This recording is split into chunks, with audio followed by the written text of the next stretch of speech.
When a normal bike company fails, the bike does not immediately ask whether the company still exists. A chain can be replaced. A wheel can be trued. A brake cable can be adjusted by a local shop that has never heard of the founder. That is the quiet promise of a bicycle. It is physical. It is legible. It is old enough that most of its problems have names. VanMoof sold a better version of that promise. It was a Dutch company that made city e-bikes feel closer to consumer electronics. The battery was hidden in the frame. The security system was part of the identity. The app could control sounds, assistance, unlocking, and sharing. The bike could recognize its rider. It could use GPS and Bluetooth for location tracking. It had a kick lock, theft defense, and the kind of product language that made a commuter bike feel like a device from the future. That was not a fake appeal. For a lot of riders, the appeal was obvious.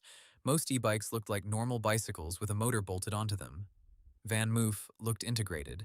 It looked intentional. It looked like someone had finally asked why urban transportation could not feel as clean and designed as a phone. The problem was what that design quietly changed. A bicycle is usually an owned object. A connected e-bike becomes a continuing relationship. The customer is not only buying a frame, wheels, motor, battery, and brakes. The customer is buying future app support, future parts access, future diagnostics, future firmware, future repairs, future service appointments, future people who know how this particular machine is supposed to behave. Every feature that makes the bike feel smarter can also make ownership less independent. VanMoof's promise depended on control. The company wanted a bike that felt coherent from the frame to the app. That meant custom design. It meant controlled service. It meant a direct relationship with riders. It meant the company behind the bike was not a background detail. It was part of the product. That worked while belief and cash were moving in the same direction. TechCrunch reported that VanMoof had raised more than $200 million from investors. The company sold a premium, end-to-end bike package. It was not merely trying to be another bicycle brand. It was trying to define what a modern city bike could be. The hidden assumption was simple. If VanMoof controlled more of the bike, VanMoof also had to carry more of the bike. A normal manufacturer can leave a lot of the ownership burden to shops, standards, and replacement parts. A controlled system cannot do that as easily.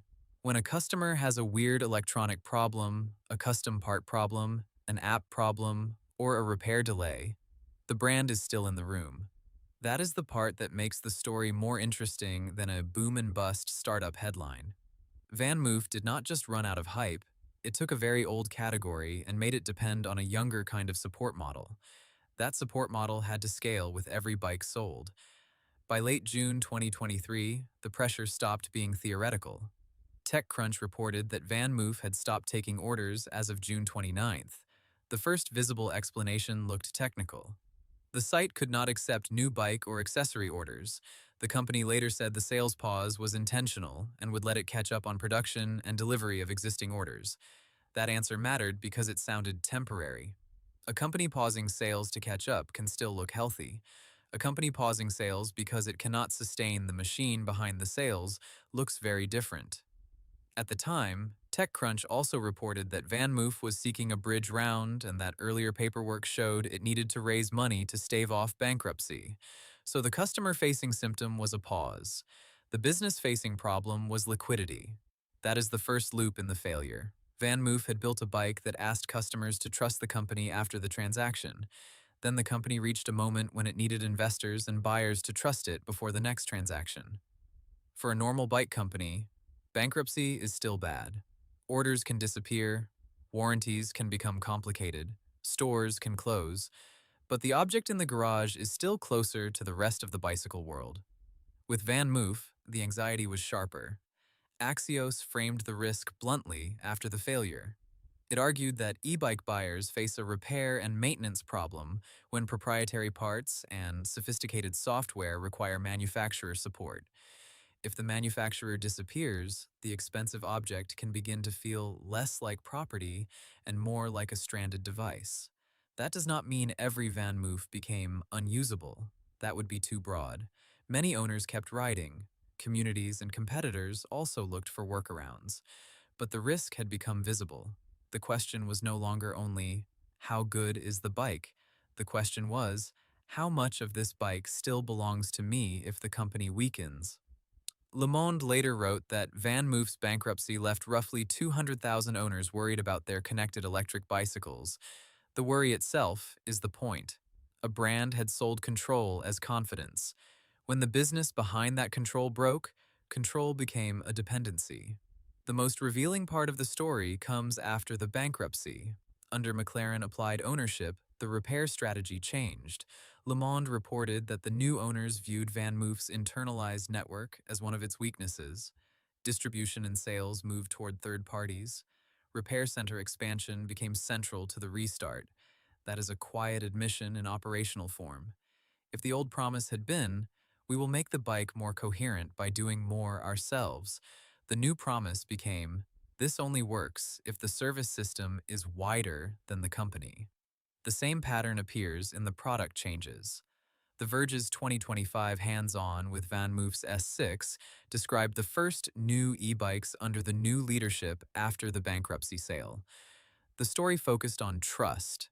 It also focused on serviceability. The new bike kept familiar VanMoof ideas, but added modular wiring, easier access to redesigned components, a more mechanical shifting approach, and an expanding service network across 13 countries. Again, the repair is the diagnosis. When a restart emphasizes modular wiring, service access, and a shop network, it is telling you what the previous version made too fragile. The problem was not that a bike had software. Software can be useful. Theft recovery can be useful. App control can be useful. A clean integrated product can be genuinely better. The problem was that the business model turned those features into obligations. Every bike on the road became a small claim on future VanMoof. Every custom part became a future inventory promise. Every software-controlled function became a future maintenance promise. Every service queue became a test of whether the company could support what it had already sold. Growth can hide that for a while. New orders bring in cash, new launches bring attention.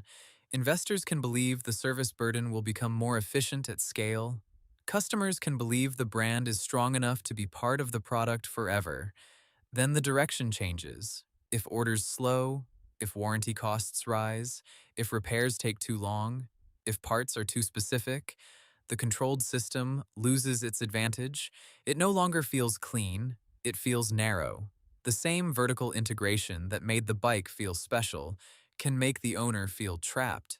The Raleigh One postscript makes this even clearer. In 2025, The Verge covered a Raleigh e-bike developed with help from people connected to VanMoof's founders. The interesting part was not only the family resemblance, it was the list of differences: removable battery, belt drive, rear hub motor, off-the-shelf parts, a dealer network. The article explicitly contrasted those choices with VanMoof's custom parts durability and serviceability problems. That is the story in reverse. After VanMoof, the safer design language was not more control. It was easier maintenance, more ordinary parts, more ways for the bike to survive without one company owning every path back to usefulness. There is a temptation to make VanMoof a morality play about founders, hype, or over-designed gadgets. Those pieces matter, but they are not enough. The deeper lesson is about ownership. Companies increasingly sell physical products whose usefulness depends on a continuing private system.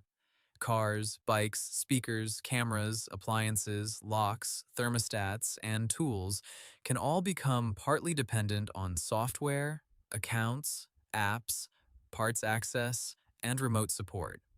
The promise is convenience. The risk is that the product becomes less independent than it looks. VanMoof made that risk easy to see because the object was so familiar. Everybody understands what a bicycle is supposed to be. It is supposed to keep being a bicycle when the store closes. It is supposed to be fixable by someone with tools, parts, and patience. VanMoof tried to make the bike feel like a more advanced device. In many ways, it succeeded. The failure came from making the device too dependent on the company that sold it. So the final question is not whether connected bikes are bad. The question is whether the support system is as durable as the frame.